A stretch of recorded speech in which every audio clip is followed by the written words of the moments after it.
तो कहानी की शुरुआत होती है, एक लड़के को दिखाया जाता है जो ट्रेन में बिना टिकट के चढ़ गया था, जिसे पकड़ने के लिए ट्रेन का टीटी उस लड़के के पीछे दौड़ रहा था। अब टीसी से बचने के लिए वो लड़का ट्रेन से नीचे कूद जाता है। तो यहाँ पर हमें पता चलता है कि टीटी नाम के इस लड़के की फाइनेंशियल कंडीशन काफी ज्यादा खराब होती है, जिसकी वजह से ये बिना टिकट के ट्रेन में यात्रा कर रहा था। अब जब टेडे ट्रेन से कूदता है तभी उसे एक एरमीना नाम की लड़की उसे गिरते हुए देख लेती है। यहाँ पर वो टेडे को देखने के बाद काफी ज्यादा इंप्रेस हो गई और बार बार वो बस टेडे को ही ध्यान दे रही थी। अब टेडे भी उसे सामने से देखकर सब समझ गया, लेकिन टेडे वहां पर बिना कुछ रिएक्ट करे वहां से जाने लगता है। यहाँ पर हम जान पाते हैं कि टेडे अपनी एक बड़ी बहन यनका के पास जा रहा था। यहाँ पर हम जान पाते हैं कि यनका टेडे की सौतेली बहन है और इसके साथ साथ टेडे अपनी स्टेपसिस को बचपन से ही पसंद करता था। अब घर पहुंचने के बाद टेडे देखता है कि एनका उसे देखने के बाद बिल्कुल भी पसंद नहीं करती और ना ही उसे किसी तरह की खुशी होती है। असल में हम जान पाते हैं कि टेडे और इसकी स्टेपसिस के बीच में कुछ दिनों पहले ही झगड़ा हुआ था, जिसकी वजह से मेनका भी टेडे से नाराज है। हम देखते हैं कि मेनका सज धज के अपने नए बॉयफ्रेंड के पास जाने वाली थी, जिसका नाम एंड्रयूस था और उसके साथ जल्द ही डेट पर जाने वाली थी, जिसे देखने के बाद टेडे को बहुत बुरा फील होता है। लेकिन रात होने के बाद हम देखते हैं कि उसकी बहन मेनका अपने बॉयफ्रेंड को भी अपने साथ अपने घर लेकर आती है, जिसकी वजह से टेडे को रात भर सोफे पर सोकर चीख भरी आवाजें सुननी पड़ती हैं। जिसके बाद हम देखते हैं कि अगली सुबह टेडे कॉलेज चला जाता है और तभी उसे वहां पर एरमीना दोबारा से दिखी। यहाँ पर एरमीना टेडे को देखने के बाद बहुत खुश होती है और यहाँ तक कि उसने अपने दोस्तों से बताया कि वो शादी सिर्फ टेडे से ही करेगी। लेकिन यहाँ पर टेडे एरमीना पर कोई सी भी तरह का कोई ध्यान नहीं देता और बस वहां से चुपचाप चला जाता है। अब यहाँ पर आपको लग रहा होगा कि आखिर टेडे ने ऐसा क्यों किया। दरअसल हम जान पाते हैं कि उसे अपनी स्टेपसिस से ही प्यार था, इसीलिए वो और किसी लड़के के चक्कर में नहीं पड़ना चाहता था। अब जब टेडे घर पहुंचता है तब वो देखता है कि एंड्रयू का आज उसके घर में किसी और लड़की के साथ रोमांस कर रहा होता है। अब वो ये देखकर काफी खुश हो जाता है और तभी वो चुपके से दरवाजा बाहर से लॉक कर देता है ताकि एंड्रयूस की सच्चाई उसकी बहन तक पहुंच सके। अब दरवाजा लॉक करने के बाद वो अपनी बहन इनका का इंतजार करने लगता है और जैसे ही इनका घर पर आती है तब उसे सारी पोल खुली हुई मिल जाती है, जिसके बाद वो एंड्रयूस के ऊपर बहुत ज्यादा गुस्सा होती है और इसके बाद वो उससे ब्रेकअप भी कर लेती है। अब तो हम देखते हैं कि टेडे की किस्मत ही खुल जाती है, क्योंकि वो बचपन से जिसके साथ कबड्डी खेलने के सपने देख रहा था वो आज उसके साथ सिंगल है। अब हम देखते हैं कि ब्रेकअप हो जाने के बाद मेनका बहुत ज्यादा दुखी होती है। अब हम देखते हैं कि टेडे भी उसे सहारा देने के लिए फालतूगिरी उसके साथ करता है, यानी उसे ऐसा महसूस करवाता है कि उसे भी इस बात का काफी ज्यादा तकलीफ है। अब ऐसे ही काफी ज्यादा वक्त गुजरने लगता है और टेडे उसे के काफी ज्यादा करीब आने की कोशिश करता है और हद तो तब हो जाती है तब टेडे के एक दिन उसे किस करने की भी कोशिश करने लगता है, जो एनका को बिल्कुल भी पसंद नहीं आता, क्योंकि वो टेडे को सिर्फ अपने भाई जैसा मानती थी, जिसकी वजह से वो टेडे पर बहुत ज्यादा गुस्सा होती है और उसे फौरन अपने घर से निकल जाने को कहती है। जिसके बाद हम देखते हैं कि टेडे भी गुस्से में आकर अपना सामान पैक कर लेता है, लेकिन इनका आखिरकार उसे जाने से रोक ही लेती है, क्योंकि इससे पहले भी मेनका की वजह से टेडे को बहुत कुछ झेलना पड़ा था।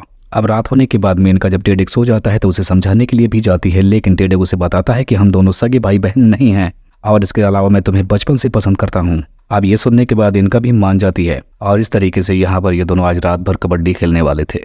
अब अगले ही सीन में हमें एरमीना का घर दिखाया जाता है, जहाँ पर उसके डैडी के बहुत सारे दोस्त आए होते हैं और इनमें से एक की बुरी नजर एरमीना पर भी थी। लेकिन तभी अचानक से वहाँ पर कुछ बदमाश लड़के भी आ जाते हैं और एरमीना के फादर के गाड़ी के शीशे तोड़ देते हैं और इतना करने के बाद वो लोग वहाँ से चले जाते हैं। अब इधर हम देखते हैं कि इनका के घर की फाइनेंशियल कंडीशन भी काफी ज्यादा खराब हो चुकी थी, यहाँ तक कि वो अपने घर की बिजली का बिल नहीं जमा करती, जिसकी वजह से उसके घर का बिजली का कनेक्शन काट दिया जाता है, जिसकी वजह से इन्हें अंधेरे में रात गुजारनी पड़ती है। अब घर की फाइनेंशियल कंडीशन देखने के बाद टेडे की एक प्राइवेट कंपनी में जॉब करने के लिए जाता है। अब एरमीना उसे काम करता हुआ देखकर सारा मंजर पूछती है और टेडे भी उसे सच सच बताता है। यहाँ पर एरमीना कहती कि तुम टेंशन ना लो ज्यादा, मैं तुम्हारी हेल्प करूंगी। अब कुछ टाइम बाद हम देखते हैं कि एरमीना अपने घर से कुछ पैसे चुरा कर लाती है और इसके साथ साथ कुछ पैसे टेडे को जॉब से भी मिलते हैं, जिसे मिलाकर वो दोनों बिजली का बिल जमा कर देते हैं और इस तरह से इनके घर में फिर से बिजली आ जाती है। अब यहाँ पर वो एरमीना को थैंक यू बोलता है कि तुम्हें जब भी मेरी जरूरत हो तुम मेरे साथ आ सकती हो और मैं तुम्हारे हर इमरजेंसी में तुम्हारे काम आऊंगा। अब हम देखते हैं जब टेडे घर आ जाता है तब वहाँ पर एंड्रयू भी आ जाता है, जो कि मेनका से मिलने के लिए आया था और वो फटाफट जाकर डोरबेल के वायर काट देता है और फिर अकेला दरवाजे पर खड़ा हो जाता है। अब जैसे ही एंड्रयू उससे पूछता है तो वो कहता है कि इनका घर पर नहीं है और वो कुछ टाइम के लिए घर से बाहर गई है। अब अंदर से किसी भी आवाज की प्रतिक्रिया न आने की वजह से वो भी टेडे की बात पर भरोसा कर लेता है और फिर वो वहां से चला जाता है। अब ऐसा देखने के बाद टेडे भी बहुत खुश हो जाता है और फिर वो मार्केट जाकर अपने और मेनका के लिए आइसक्रीम लेकर आता है। अब घर आने के बाद वो दोनों मिलकर आइसक्रीम खाते हैं और रात भर मिलकर जमाजम धुलाई करते हैं। अब अगली शाम टेडे जब फिर से काम से वापस लौटकर घर आता है तब वो देखता है कि उसके घर में फिर से एंड्रयू बैठा होता है और ये देखने के बाद उसका माथा फिर से फिर जाता है, जिसकी वजह से वो इनका पर बहुत गुस्सा होता है। लेकिन अब फिर से इनका उसकी एक भी नहीं सुनती, क्योंकि अब फिर से इन दोनों का पैचअप हो चुका था।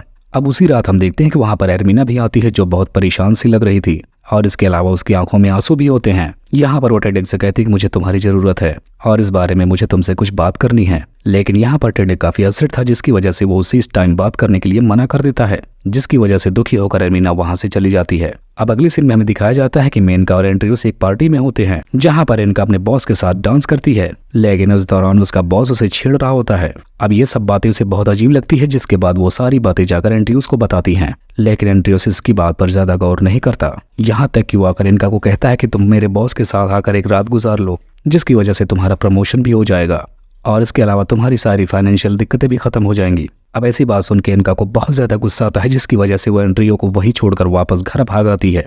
इधर दूसरी तरफ हमें दिखाया जाता है कि एरमिना की शादी हो रही होती है, जहां पर वो बहुत ज्यादा उदास होती है क्योंकि उसकी शादी हो रही है और वो इस वक्त भी टेडेक को ही याद कर रही थी, क्योंकि वो टेडेक से बहुत प्यार करती है। उस दिन भी एरमिना टेडेक के घर पर शादी की बात ही बताने के लिए गई थी, लेकिन टेडेक ने उसकी एक नहीं सुनी। तभी हम देखते हैं कि कुछ बदमाश लड़के अगर वहां पर गोलियों से फायरिंग करना शुरू कर देते हैं, जिसकी वजह से पूरी शादी में अफरा तफरी मच जाती है, जिसका फायदा उठाकर एरमिना टेडेक से मिलने के लिए चली जाती है और इस तरह से उसे गुड बाय किस करके अपने हस्बैंड के पास वापस आ जाती है। और इस वक्त टेडेक को भी अपनी गलती का एहसास होता है और वो बहुत दुखी होकर अपने घर की तरफ लौट जाता है। यहाँ पर हम देखते हैं कि टेडेक बहुत परेशान होता है और जब वो घर जाता है तो वहाँ पर इनका भी उसका सारा सामान पैक करके उसे वहां से चले जाने के लिए कहती है, क्योंकि उसका मूड भी काफी ज्यादा खराब रहता था। अब वो आखिरी बार साथ मिलकर आइसक्रीम खाते हैं और इसी को दिखाते हुए इस कहानी का यहीं पर एंड हो जाता है।